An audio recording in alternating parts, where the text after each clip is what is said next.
Hi friends, ಇವತ್ತು ನಾನು ನನ್ನ ಫೇವ್ರೆಟ್ ಕರಿಂಡಿ ಮಾಡೋದು ತೋರಿಸ್ತಾ ಇದ್ದೀನಿ.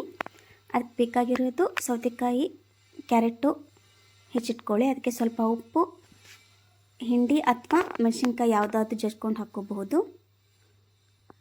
ಅದಕ್ಕೆ ಸ್ವಲ್ಪ ಮತ್ತು ಅರಿಶಿನ ಪುಡಿ ಹಾಕ್ಕೊಂಡು ಸ್ವಲ್ಪ ಮಿಕ್ಸ್ ಮಾಡ್ಕೊಳ್ಳಿ.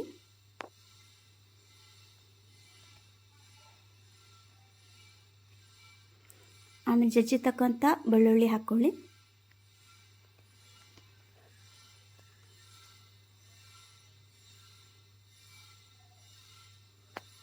ಇನ್ನು ಸ್ವಲ್ಪ ಬೇಕಂದ್ರೆ ಜಾಸ್ತಿ ಬೆಳ್ಳುಳ್ಳಿ ಹಾಕ್ಕೊಂಡ್ರೆ ತುಂಬ ಚೆನ್ನಾಗಿರುತ್ತೆ. ಅದಕ್ಕೆ ನೆನೆಸಿರತಕ್ಕಂಥ ಶೇಂಗಾ ಬೀಜ ಹಾಕಬೇಕು.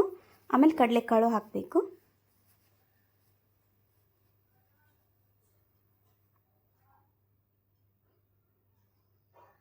ಇದಕ್ಕೆ ಮೇನಾಗಿ ಗುರೆಳ್ ಪುಡಿ ಅಥವಾ